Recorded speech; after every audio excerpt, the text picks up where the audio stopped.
নমস্কার বন্ধুরা, দর্শন করুন পবনপুত্র বজরংবলী, সূর্যপুত্র শনিদেব। কেউ কারোর থেকে কম নয়। সংকটমোচন বজরংবলী। আর গ্রহরাজ যদি অসন্তুষ্ট হয়, যেদিকে তাকায় সেদিকে ছাই হয়ে যায়। এই জন্যে দুজনকে খুশি করার জন্য আজকে দুজনেরই পুজো দিন। বলুন বজরংবলী কি, গ্রহরাজ শনিদেব কি জয়।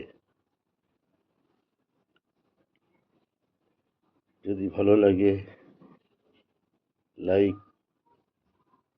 কমেন্ট ও সাবস্ক্রাইব করে দেবেন। ধন্যবাদ বন্ধুরা।